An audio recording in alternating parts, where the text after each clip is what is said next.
మన తండ్రి అయిన దేవుని నుండి ప్రభు అయిన యేసు క్రీస్తు నుండి కృపయు సమాధానములు మీకు కలుగునుగాక. ఆమేన్. దయచేసి సంఘమంతయు కూర్చునవలసిందిగా మనవి చేస్తూ ఉన్నాను. నేటి ధ్యానము కొరకు ఏర్పాటు చేయబడిన పరిశుద్ధ లేఖన భాగాలు ఒక పర్యాయం జ్ఞాపకం చేసుకుందాం. ప్రవక్త అయిన యెషయా ప్రవచించిన ప్రవచన గ్రంథము 35వ అధ్యాయము 10వ వచనాన్ని మననం చేసుకుందాం. యెహోవా విమోచించిన వారు పాటలు పాడుచు తిరిగి సియోనుకు వచ్చెదరు. వారి తలల మీద నిత్యానందముండును. వారు ఆనంద సంతోషములు గలవారే వచ్చెదరు.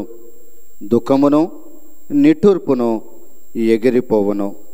పత్రిక పాఠ్యభాగముగా పరిశుద్ధుడైన యోహానుకు ప్రత్యక్షీకరించబడిన ప్రకటన గ్రంథము 7వ అధ్యాయము 14-15 వచనాలు చదువుకుందాం. అందుకు నేను, అయ్యా, నీకే తెలియననగా అతడు ఎలాగూ నాతో చెప్పాను. వీరు మహాశ్రమల నుండి వచ్చిన వారు. గొర్రెపిల్ల రక్తములో తమ వస్త్రములను ఉదుకొని వాటిని తెలుపు చేసుకునిరి. అందువలన వారు దేవుని సింహాసనం ఎదుట ఉండి రాత్రింబగళ్ళు ఆయన ఆలయములో ఆయనను సేవించుచున్నారు. సింహాసనాసీనుడైన వాడు తానే తన గుడారము వారి మీద కప్పును. పత్రిక సువార్త పాఠ్యభాగముగా పరిశుద్ధుడును వైద్యుడునైన లూకా వ్రాసిన సువార్త 12వ అధ్యాయము 35-36 వచనాలు చదువుకుందాం. మీ నడుములు కట్టుకొనియుండి, మీ దీపములు వెలుగుచుండనియుడి.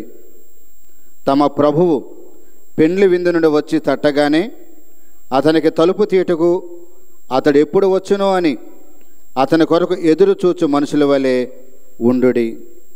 తల వంచి ప్రార్థన చేసుకుందాం. మా విమోచకుడా, మా ఆశ్రయ దుర్గమా, నిన్న నేడు రేపు ఏకరీతిగా ఉంటూ నీ చల్లని రెక్కల చాటున మమ్మల్ని భద్రపరుస్తూ సంరక్షిస్తున్న త్రియేక దేవా, నీ కొందనాలు తండ్రి. గత కాలమంతా మమ్మల్ని సంరక్షించారు. ఈ త్రిత్వకాలం చివరి ఆదివారపు దినాన్న నీ సన్నిధానంలో మమ్మల్ని ప్రవేశపెట్టి నీ నామమును స్తుతించటానికి మీరు మాకు అనుగ్రహించిన ఈ గొప్ప తరుణాన్ని బట్టి వందనాలు. ఈ చివరి ఆదివారపు దినాన ప్రభువా, మెస్సయ్యగా మా మధ్యకు రెండవసారి రాబోతున్నటువంటి మా జీవితాలను ఏ విధంగా సిద్ధపరచుకోబోతున్నామో మేము ఆలోచన చేయటానికి సిద్ధపడతా ఉన్నాం.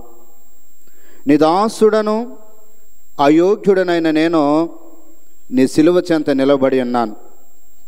నన్ను బలపరచు వానియందే నేను సమస్తమును చేయగలవాడను. ఈ యజమానుడు వాడుకునుటకు అర్హమైన పాత్రగా నన్ను మలుచుకునమని నా నోటి మాటలు, మా అందరి హృదయ ధ్యానములు నీ దృష్టికి అంగీకారములగినట్లు నీ కృపా సహాయమై అందించి మమ్మల్ని బలపరిచి మీరు మహిమ పొందుకునమని మా ప్రభువును పునరుత్థానుడైన యేసయ్య వారి ఘనమైన నామమున అడిగి వేడుకొనుచున్నాము తండ్రి. ఆమేన్. క్రీస్తునందు ప్రియ దేవుని సంగమా, దేవుని బిడ్డలారా, మన ప్రభువును విమోచకుడునైన యేసయ్య వారి మహోన్నతమైన కృపలో ఈ త్రిత్వకాలం చివరి ఆదివారం, నవంబర్ నెల ఆఖరి ఆదివారపు దినాన్న ఆయన పరిశుద్ధ సన్నిధానంలో మనమందరము కూడా చేర్చబడి ఆయన నామమును స్తుతించటానికి, గణపరచటానికి దేవాది దేవుడు తన మహాకృపను మనందరికి అనుగ్రహించిన ఈ ఉన్నతమైన తరుణాన్ని బట్టి మనమంతా కూడా దేవునికి స్తుతులు చెల్లింప బద్దులమయ్యారు. ప్రాముఖ్యంగా ఈ ఉదయకాల ఆరాధనలో పాలు పంపులు పొందుకోవటానికి చేరవచ్చిన మీ అందరికీ, నా తోటి జత పని వాళ్ళు రెవరెండ్ డాక్టర్ ప్రతాప్ అయ్య గారికి, రెవరెండ్ రత్నాకర్ గారికి, సంఘ చైర్మన్స్గా ఉన్నటువంటి ప్రియులు వేమల్లి కమల్ రాజు గారు, ఉన్నమట్ల కరుణాకరరావు గారికి, ట్రెజర్స్గా ఉన్నటువంటి వారికి, పీసీ సభ్యులకు, ఎల్సీ సభ్యులకు, శతవార్షిక రూపాంతర దేవాలయ కుటుంబం అంతటికి కూడా ప్రభువైన యేసుక్రీస్తు వారి ఘనమైన నామాన్ని బట్టి ఈ ఉదయకాల త్రిత్వకాల చివరి ఆదివారం యొక్క శుభాభివందనాలు మీ అందరికీ తెలియపరుస్తూ ఉన్నాను. దేవుని యొక్క మహోన్నతమైన కృప మన జీవితాలు ఎంత ఉన్నతంగా అందించబడతా ఉందో మనమందరం కూడా ఈ సమయమున ఆలోచన చేయవలసినటువంటి వారమై ఉన్నాం. ఎందుకంటే త్రిత్వకాలాన్ని ముగించుకుని మరొక నూతన సంవత్సరిక కాలానికి దేవుడు మన కొరకు ఏతించినటువంటి ఆ రాకడ దినాలను జ్ఞాపకం చేసుకుంటూ కొనసాగలిగేటువంటి మరొక యోగ్యమైన స్థితిని దేవుడు నీకు నాకు అనుగ్రహించబోతా ఉన్నాడు. ఈ చివరి ఆదివారపు దినాన్న ఆరాధనలో మనం అందరూ కూడా పాల్గొనడానికి దేవుడు తన కృపను అందించాడు. ఎందుకంటే గత సంవత్సరం ఇక్కడ ఉన్నవారు ఈ సమయంలో మన మధ్య లేరు. ఈ సమయంలో ఉన్నటువంటి మనము వచ్చే సంవత్సరం ఉంటామని గ్యారంటీ లేదు. కానీ దేవుడు తన మహోన్నతమైన కృపను నీయందు నాయందు కనపరిచి ఈ దినాన్న, ఈ చివరి ఆదివారపు దినాన్న ఆయన పరిశుద్ధ సన్నిధానంలో మనం అందరం కూడా చేర్చబడి ఆయన నామమును స్తుతించటానికి దేవుడిచ్చిన ఈ మహోన్నతమైన కృపను బట్టి మీ అందరి పక్షాన నేను దేవునికి మరొక పర్యాయం కృతజ్ఞతలు చెల్లింపబద్దున్నాయని చెప్పటానికి సంతోషిస్తూ ఉన్నాను. చాలా సంతోషం ప్రియులారా. త్రిత్వకాలంలో దగ్గరగా 26 ఆదివారాలు మనము ఆ మొదటి ఆదివారం నుంచి కూడా ఒక క్రమమైన పద్ధతిలో మరి మొదటి కొన్ని ఆదివారాలు పాపి పరలోక రాజ్య అర్హత, పరలోక అర్హత సంపాదించుకోవాలంటే మనం ఏమై ఉండాలో, ఆ పరలోక పట్టణానికి చెందిన కుటుంబాలు ఏ విధంగా దీవించబడతాయో ఇవన్నీ ఒక్కొక్కటిగా మాట్లాడుకుంటూ ఎట్టకేలకు ఈ చివరి ఆదివారపు దినాన మనం అందరం కూడా ఆయన సాన్నిధ్యంలో చేర్చబడి ఉన్నాం. ఈ చివరి ఆదివారం యొక్క పాఠాలు మనం అందరం కూడా ఆలోచన చేస్తే ప్రొటెస్టెంట్ సంఘాలన్నీ కూడా ఈ దినాన్న మాట్లాడుకుంటున్నటువంటి మాటలు ఏమిటి, ఆలోచన చేస్తున్నటువంటి ఆలోచనలు ఏమై ఉన్నాయి అని కనుక మనం ఆలోచన చేస్తే, ప్రభువు రానయ్యున్నాడు, వచ్చే సమయానికి నా సిద్ధపాటు ఎలాంటిది అనేటువంటి ఆలోచనతోనే ఈరోజు సంఘాలన్నీ కూడా తమ ఆరాధనలు దేవునికి సమర్పిస్తూ ఉంటారు. ఈరోజు మనం కూడా ఆలోచన చేయవలసినటువంటి వారమై ఉన్నాం. దేవుడు ఒక కాలాన్ని ముగించుకుని మరొక నూతనమైన కాలానికి మనల్ని ప్రవేశపెడతా ఉన్నాడు. చాలా రోజులు మన జీవితాల్లో దొర్లిపోయాయి. ఈ చివరి ఆదివారపు దినాన్న కనీసం ఇంతటి కృప చూపుతూ కృప వెంబడి కృపను నాకు అనుగ్రహిస్తున్నటువంటి దేవుడు మరలా మరొక నూతన సంవత్సరిక కాలాన్ని నా జీవితంలో ప్రవేశపెట్టడానికి తన కృపను అందిస్తూ ఉన్నాడు. కృపను అందిస్తున్న తరుణంలోనే ఆయన మరలా రానై ఉన్నాడు. వచ్చేటువంటి సమయానికి నా జీవితం, నా కుటుంబం ఎలాంటి సిద్ధపాటు కలిగి ఉన్నదో ఆలోచన చేయవలసినటువంటి పరిస్థితి మనందరి జీవితాల్లో ఉందనేటువంటి సత్యాన్ని మీకు నేను తెలియచేస్తూ ఉన్నాను. ఈరోజు చదువుకున్న లేఖన భాగాలు మనం ఆలోచన చేసినట్లయితే పాత నిబంధన పాఠ్యభాగం యెషయా ప్రవక్త చాలా ఉన్నతమైన మాటలు తెలియజేస్తూ ఉన్నాడు. ఆ భాగం గురించి పండితులు చాలా చక్కగా తెలియజేస్తూ ఉన్నారు. ఆ భాగంలో ఇశ్రాయేలు పట్ల 2 విషయాలు ఆ భాగంలో మనకు కనబడుతూ ఉన్నాయి. ఒకటేంటంటే దేవునికి ఆశీర్వాదాలు, ఆశ్రయించబడినటువంటి తర్వాత తీర్పు ఏ రీతిగా ఉంటుందో అనేటువంటి సత్యాన్ని తెలియజేస్తూ రాసినటువంటి మాటలు మనం జ్ఞాపకం చేసుకున్నాం. పత్రికా పాఠ్యభాగం దగ్గరికి వచ్చేటువంటి సమయానికి పద్మాసు ద్వీపాన పరవాసిగా ఉన్నటువంటి యోహాను భక్తునికి ప్రత్యక్షకరించబడినటువంటి ఆ సింహాసన పరిస్థితులు, ఆ సింహాసనం మీద తమ జీవితాలను సరిచేసుకుని ఆ సింహాసనం మీద తెల్లని వస్త్రాలు ధరించుకున్నటువంటి ఉన్నతమైనటువంటి వ్యక్తిత్వాలు కలిగినటువంటి కొంతమంది వ్యక్తుల యొక్క జీవితాన్ని అతడు తేరిపార చూడగా దాన్ని గ్రంథస్థం చేయబడినటువంటి మాటలను మనం మననం చేసుకున్నాం. ఇక సువార్త పాఠ్యభాగం దగ్గరికి వచ్చే సమయానికి వైద్యుడును పరిశుద్ధుడైనటువంటి లూకా చాలా చక్కని శ్రేష్టమైన మాటలు తెలియజేస్తూ ఉన్నాడు. ఏమంటున్నాడంటే, ఆయన మరలా రాబోతూ ఉన్నాడు, పెండ్లి కుమారుడిగా మన మధ్యకి రాబోతూ ఉన్నాడు. వచ్చేటువంటి సమయానికి మన సిద్ధపాటు, మనకు అప్పగించబడినటువంటి గృహ నిర్వాహకత్వం ఎట్టి రీతిగా ఉండాలో హెచ్చరిస్తూ రాసినటువంటి మాటలు మనం జ్ఞాపకం చేసుకున్నాం. ఈ మూడు పాఠాలను కూడా నేను క్రోడీకరించి ప్రత్యేకంగా లోకా భక్తులు రాసినటువంటి మాటలను నేను బేసిక్గా చేసుకుని మీ మధ్య ఒక శ్రేష్టమైనటువంటి ప్రసంగ అంశాన్ని మీ ముందుంచలేని ఆశపడతా ఉన్నాను. నేను ఏమిటి నా ప్రసంగ అంశం ఏంటంటే, దీపాలు వెలగాలి, దీపాలు వెలగాలి. భక్తుడైన లూకా రాస్తున్నటువంటి మాట, మీ దీపములను వెలుగుచుండనియ్యుడి,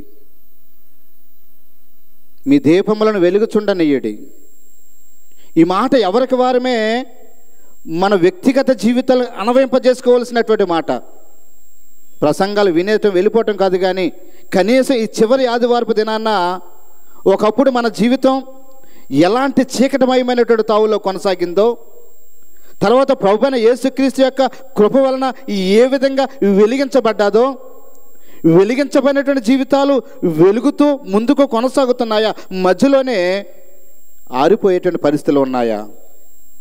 ఈరోజు మనం అందరూ కూడా ఆలోచన చేయవలసినటువంటి వారమై ఉన్నాం. దీపాలు వెలగాలి. దీపం అంటే వెలుగుతున్న దీపం కోసం నేను మాట్లాడట్లేదు. జ్ఞాని అయిన సొలొమోను ఒక చక్కని మాట చెప్తూ ఉంటాడు, నరుని ఆత్మ యెహోవా పెట్టిన దీపము. ఎంత ఉన్నతమైన మాట చెప్పాడో చూడండి. నరుని ఆత్మ యెహోవా పెట్టినటువంటి దీపము. ఆయన చేత మనం వెలిగించబడ్డాం. ఏదైనా వనములో ఆయన మానవుని యొక్క నాసికా రంధ్రాలలో తన జీవాత్మను మనపైన వదగా మన బ్రతుకులన్నీ కూడా ప్రజ్వలించబడ్డాయి. ప్రజ్వలించబడినటువంటి మనము మన జీవితాలను ఆశీర్వాదకరమైన తావులు కొనసాగింపజేస్తున్న తరుణంలో అపవాది మరలా మన జీవితాలు, వెలిగించబడిన జీవితాలను చిందరవందర చేసి ఆర్పేసేటువంటి పరిస్థితులు, అవి వెలగకుండా చేయటానికి అనేకమైన ప్రయత్నం. ప్రభువైన యేసుక్రీస్తు వారు మరలా నీ కొరకు నా కొరకు ఈ లోకానికి ఉద్భవించి ఆరిపోతున్న మన జీవితాలను వెలిగించటానికి ఆయన తన మహాకృపను మనకు అందించాడు. ఈ రోజున మరలా తెలియజేస్తూ ఉన్నాడు, వెలిగించబడినటువంటి మీ దీపాలు నిత్యము వెలుగుతూ ఉన్నాయో లేదో మనల్ని మనం పరిశీలన చేసుకోవాల్సినటువంటి వారమై ఉన్నాం. ఇలా చదువుకున్న లేఖన భాగాల్లోంచి నేను 3 రకాలైనటువంటి దీపాల కోసం మీ మధ్య మాట్లాడాలని, ఆ దీపాలలో మన సిద్ధపాటు ఎలాగుండాలో ఆలోచన చేయాలని మీ మధ్య నేను ఆ 3 విషయాలు చెప్పాలని ఆశపడతా ఉన్నాను. నేను మొట్టమొదటిగా మనం ఆలోచన చేసినట్లయితే, ప్రియమైనటువంటి దేవుని బిడ్డలారా, ఈ రోజున మన దీపాలు వెలగాలంటే మొట్టమొదటిది మనము వెలిగించబడినటువంటి దీపంగా ఎల్లప్పుడూ కూడా ఉండాలనేటువంటి సత్యాన్ని మనం జ్ఞాపకం చేయవలసినటువంటి వారమై ఉన్నాం. వెలిగించబడినటువంటి దీపం. చదువుకున్నటువంటి ఆ పాత నిబంధన పాఠ్యభాగంలో యెషయా ప్రవక్త ప్రవచిస్తున్న మాటలు మీరు జాగ్రత్తగా ఆలోచన చేస్తే, దాన్ని చాలామంది పండితులు ఏం చెప్తున్నారంటే, యెషయా ప్రవక్త ఈ మాటలు బబులోను చెర తర్వాత వారి జీవితాలలో దేవుడు చూపించేటువంటి కృప ఏ విధంగా సడలిన మోకాలను ఆయన ఏ విధంగా బలపరుస్తాడో, తత్తలిన హృదయాలను ఏ విధంగా ఆదరిస్తూ ఉంటాడో ఈ మాటలు చెప్తూ, బబులోను చెరలో అష్ట కష్టాలు మీరు పడ్డారు, చీకటి కోణంలోనికి, చీకటి బ్రతుకులోనికి మీరు కొనుపోబడ్డారు. కొనుపోబని మీ బ్రతుకులు మళ్ళా దేవుని యొక్క మహాకృప వలన వెలిగించబడతా ఉన్నాయి అనేటువంటి సత్యాన్ని తెలియజేస్తూ ఉన్నారు.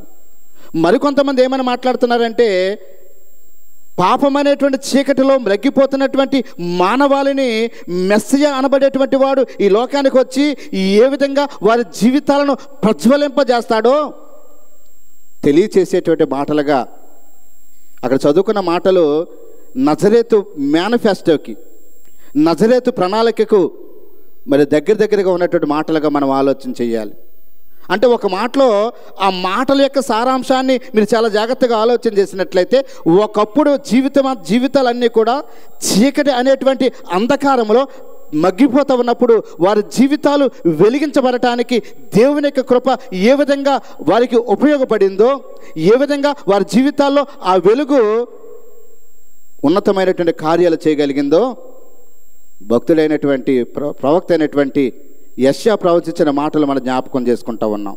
అంటే ఒక చీకటి కాలంలో నుంచి మరొక వెలుగుమయమైనటువంటి జీవితంలోనికి మనం జాగ్రత్తగా ఆలోచన చేస్తే ఆయన విమోచకుడిగా, ఆయన రక్షకుడిగా, ఆయన సంరక్షకుడిగా మన జీవితాలన్నిటి కాపాడి చీకటిలో మ్రగ్గిపోవలసినటువంటి మన బ్రతుకులను వెలుగుమయం చేశాడనేటువంటి సత్యం యెషయా ప్రవక్త మెస్సియా రాకముందే కొన్ని వేల సంవత్సరాల క్రితం ఆయన తెలియజేస్తున్నటువంటి మాటలను, అంటే సడలిన మోకాళ్ళు, తత్తల హృదయాలు, లేదంటే అణగారిపోతున్నటువంటి ఆ వ్యవస్థలు అన్నిటినీ కూడా మరలా తిరిగి వెలుగుమయమైన తావుల్లోనికి ఆయన నడిపించినటువంటి ఆ గొప్ప సత్యాన్ని తెలియజేస్తూ ఆ 10వ వచనం అంటూ ఉన్నారు, వారు విమోచించబడినటువంటి వారు.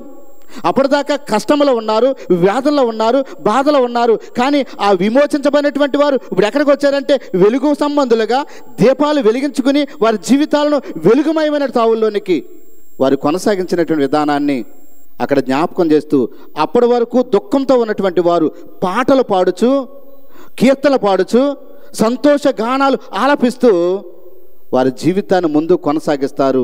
అంటే చీకట్లో ఉన్నటువంటి జనాంగాలు ఈ రోజున దేవుని యొక్క కృపచేత వెలిగించబడి ప్రజ్వలించబడుతున్నటువంటి సత్యాన్ని ప్రవక్త అయినటువంటి యెషయా తెలియజేస్తున్న మాటలుగా మనం జ్ఞాపకం చేసుకోవాలి.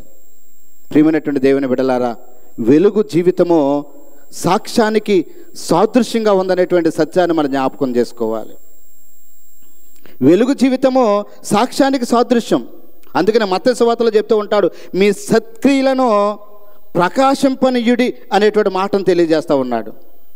మీరు ఒకప్పుడు ఎలాంటి జీవితాన్ని కలిగి ఉన్నారో అలాంటి జీవితంలోంచి దేవుడు మిమ్మల్ని విమోచించాడు, ఆశీర్వాదకరమైన నడిపించాడు.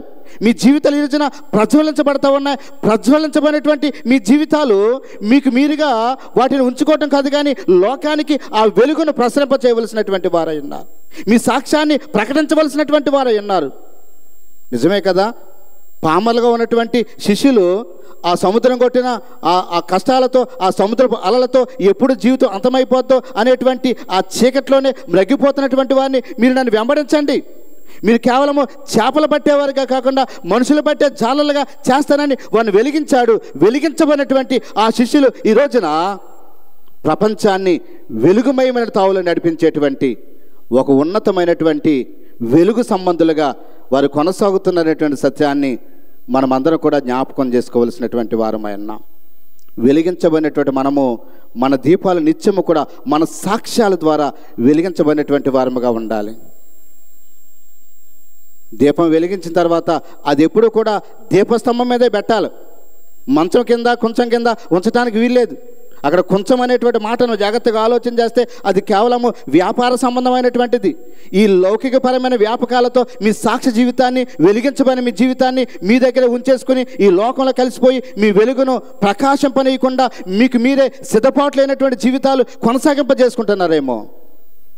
అందుకు మీరు వెలిగించబడలేదు.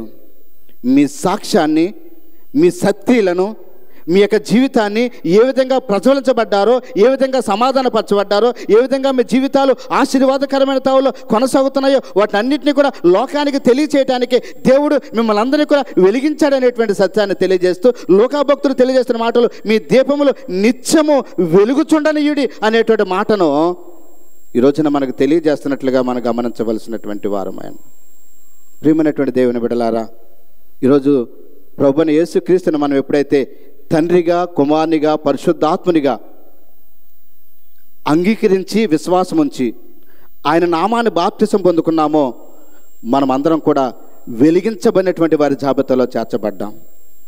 వెలిగించబడినటువంటి మన సాక్ష్యం, వెలిగించబడినటువంటి మన వ్యక్తిగత జీవితం, వెలిగించబడినటువంటి మన యొక్క కుటుంబ జీవన విధానం, వెలిగించబడినటువంటి మన ఉద్యోగ జీవితం ఇతరులకు మాదిరికరముగా ఉందో లేదో మనల్ని మనం పరిశీలన చేసుకోవలసినటువంటి వారమై ఉన్నాము అనేటువంటి సత్యాన్ని మనం అందరూ కూడా జ్ఞాపకం చేసుకోవాల్సిన వారమై ఉన్నాం. వెలిగించబడిన దీపాలుగా మనం ఉండాలి అనేటువంటి సత్యాన్ని ఈరోజు లేఖన భాగాల ద్వారా మనం అందరూ కూడా జ్ఞాపకం చేసుకోవాలి. రెండవదిగా మనం ఆలోచన చేస్తే, మొట్టమొదటి వెలిగించబడినటువంటి దీపం అని చెప్తూ ఉన్నాం. రెండవ దీపం ఏంటంటే ఆరిపోయిన దీపం. ఆరిపోయిన దీపం. ఈ మాట చాలా ఇంట్రెస్టింగ్గా ఉంటుంది మనకి. ఈరోజు చదువుకున్న లేఖన భాగం ఆ లోకాసువార్త 12వ అధ్యాయము 35 నుంచి 43 వరకు చదివితే ఇదే భాగాన్ని మత్తయి సువార్తికుడు రాశాడు. ఆ మత్తయి సువార్త 25వ అధ్యాయాన్ని జాగ్రత్తగా ఆలోచన చేస్తే దేవుడు మరలా రానయున్నాడు, వచ్చేటువంటి సమయానికి మన సిద్ధపాటు ఎలా ఉండాలో తెలియచేస్తూ మత్తయి సువార్తికుడు ఇదే భాగాన్ని చాలా చక్కగా క్లియర్గా రాస్తూ ప్రభువైన యేసుక్రీస్తు చెప్పినటువంటి ఒక చక్కని ఉపమానాన్ని మనందరికీ మన ముందుంచుతున్నారు. ఏమిటి ఉపమానము అని కనుక ఆలోచన చేసినట్లయితే మన అందరికీ తెలుసు మన సిద్ధపాటు ఎలా ఉండాలంటే ఒక చక్కని 10 మంది కన్యకుల యొక్క జీవన విధానాన్ని అక్కడ తెలియజేసిన విధానాన్ని మనం జ్ఞాపకం చేసుకోవాలి. 10 మంది కన్యకులు పెళ్లి కుమారుడు యొక్క రాక కొరకు ఎదురు చూస్తూ ఉన్నారు. 10 మంది కన్యకులు వారు తమను తాము సిద్ధపాటు చేసుకుని రానైన వరునితో ఆ పెళ్లి విందులో పాలు పంపులు పొందుకోవటానికి ఆయన ఎప్పుడు వస్తాడా, వచ్చిన తర్వాత ఆయనతో పాటు సహవాసం చేయాలి, ఆయనతో పాటు కొనసాగాలి అనేటువంటి ఆ ఉన్నతమైనటువంటి ఆలోచనతో వారు కొనసాగటానికి వారు సిద్ధపడతా ఉన్నారు.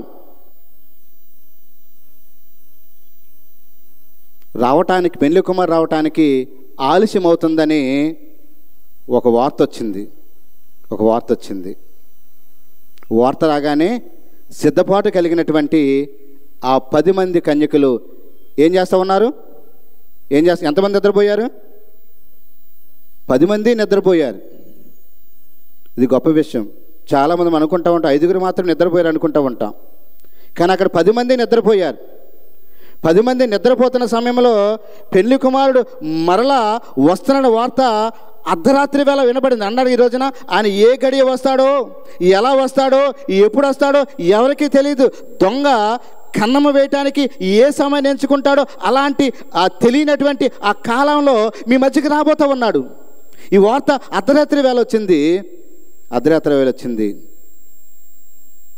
ఎంతమంది లేచారు అమ్మా? ఎంతమంది?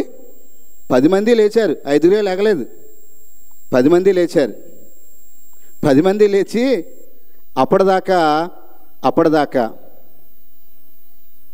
సిద్ధపాటు కలిగినటువంటి అందరూ కూడా తమ దీపాలు వెలిగించుకుని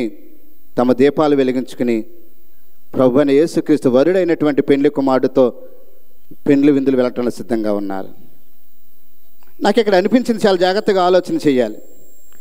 5 మాత్రమే ఆయనతో పాటు వెళ్ళటానికి, 5 మాత్రమే విడవబడటానికి కారణం ఏంటి అని ఆలోచన చేసినట్లయితే ఇక్కడ చాలా జాగ్రత్తగా మనం ఇందులో మనం అందరూ ఎక్కడో ఒక చోట ఉంటూ ఉంటాం.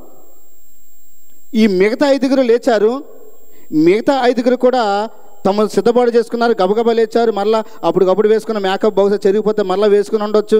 అంతా రెడీ చేసుకున్నారు. గబ సిద్ధపాటు చేసుకుని వారు కూడా వెళ్దామని సిద్ధపాటు కలిగి ఉండి ఆ దీపాలు పట్టుకున్నారు. దీపాలు వెలుగుతుండగానే మధ్యలో ఆ దీపాలు ఆరిపోయాయి. నాకు అనిపించింది వారి దీపాలు హఠాత్తుగా ఆరిపోవటానికి గల కారణాలు ఏమై ఉంటాయి? 5 దీపాలు వెలుగుతూ ఉన్నాయి. 5 దీపాలు మాత్రమే ఆరిపోతూ ఉన్నాయి. ఎందుకు 5 దీపాలు ఆరిపోవటానికి గల కారణం ఏమిటి? గొప్ప సంగతి ఏంటంటే వారు నిద్రపోయినప్పుడు కూడా వీరి దీపాలు వెలుగుతూనే ఉన్నాయి. అవసరమైనప్పుడు వారి దీపాలు ఆరిపోయే పరిస్థితి వచ్చింది. అనవసరమైనప్పుడు వారి దీపాలు వెలుగుతూనే ఉన్నాయి. కానీ ఇప్పుడు అవసరం వచ్చింది. అవసరమైన సమయానికి వారు బుద్ధి కలిగినటువంటి వారు, సిద్ధపాటు కలిగినటువంటి వారు, ఎప్పుడు రావచ్చినటువంటి వారు చక్కని ఒక ప్లానింగ్, ఆ ప్రభువైన యేసుక్రీస్తును పెండ్లి కుమారుని మేము ఎదుర్కొనాలా, మా సిద్ధపాటు కలిగి ఉండాలని అవసరమైనప్పుడు వారి దీపాలు ఆర్పేసి పడుకుని మరలా వార్త వినబడగానే వారి దీపాలు వెలిగించుకున్నారు. ఈరోజు ప్రభువైన యేసుక్రీస్తు లేపబడ్డారు. వీరి దీపాలు ఆరిపోవడానికి కారణం ఏంటంటే నాకు కొన్ని ఆలోచనలు వచ్చాయి. ఏమిటి ఆలోచనలు అంటే, సాధారణంగా మనం ఆలోచన చేస్తూ ఉంటాం.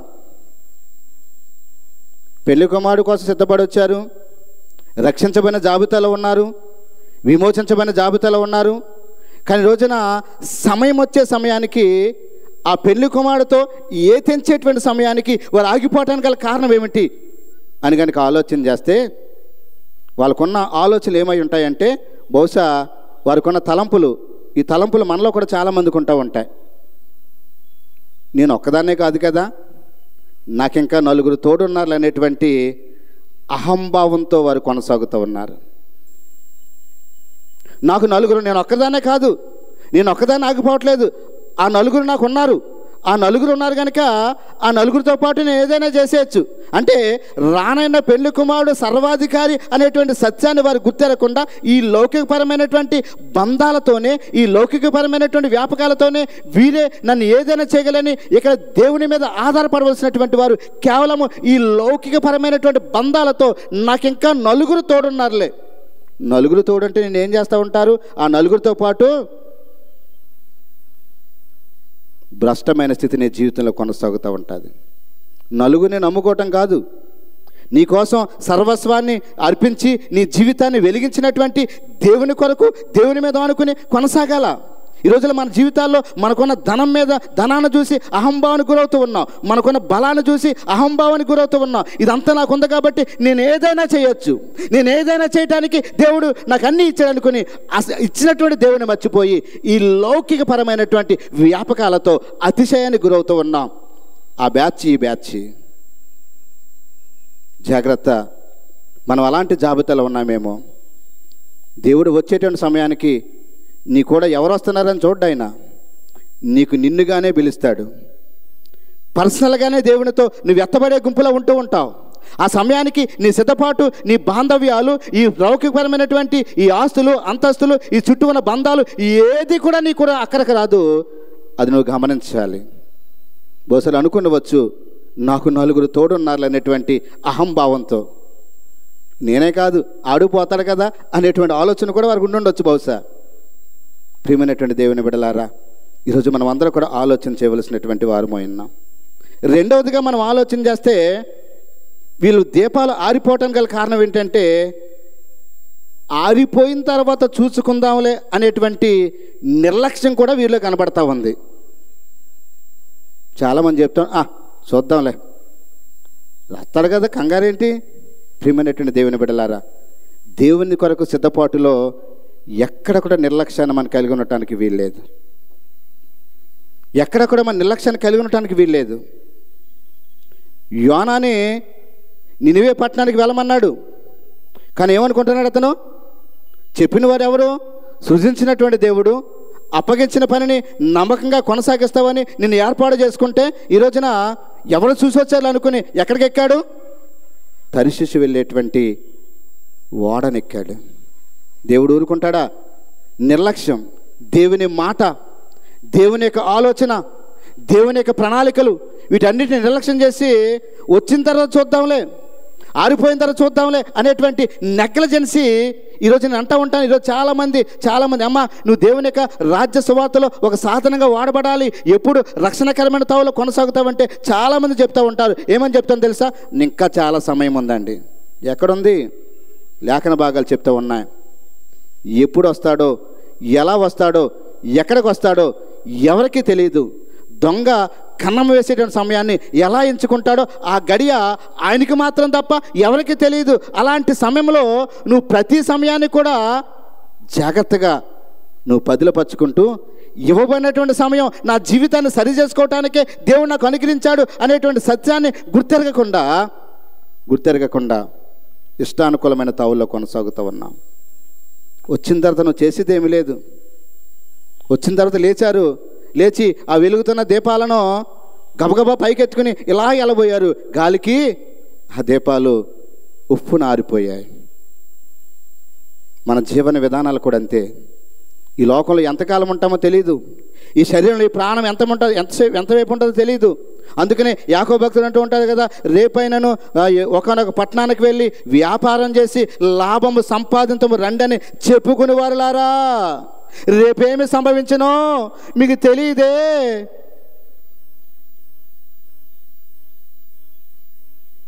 మీ ఆత్మ అంతలో కనబడి అంతలో మాయమైపోయే ఆవిరి వంటిది. ఇవ్వబడినటువంటి సమయానికి ఎందుకు నిర్లక్ష్యం చేస్తూ ఉన్నాం? వస్తానన్నవాడు నీకోసమే వస్తూ ఉన్నాడు. ఆయన వెలిగించినటువంటి దీపము ఆరిపోకుండా కాపాడుకోవాల్సిన బాధ్యత, ఆ కాపాడుకునే క్రమంలో ఒకవేళ నిర్లక్ష్య వైఖరిని నువ్వు కొనసాగింపజేస్తున్నావేమో. ఈ రోజున మనం అందరూ కూడా ఆలోచన చేయవలసినటువంటి వారమై ఉన్నాం. క్రిస్మస్ పండగ సిద్ధపాటు కలిగి ఉంటున్నాం. క్రిస్మస్ పండగ సిద్ధపాటు అంటే కేవలము ఈ భౌతికపరమైన సిద్ధపాట్లు కాదు. దేవుని రక్షించాడు, నిన్ను విమోచించాడు, నేను ఆశీర్వాదకరమైన దావులు నడిపించడానికే తన దివ్యమైన స్థితిని ఈ లోకానికి వచ్చి నిన్ను నన్ను కూడా ఆ వెలిగించబడినటువంటి తావులో కొనసాగింపజేయడం కోసమే ఈ లోకానికి వచ్చాడు. వెలుగుతున్న మన జీవితాలు కనీసం ఈ సంవత్సరాంతపు చివరి దినాల్లోనే కూడా ఆ వెలిగించబడేటువంటి జాబితాలో నేనున్నానా?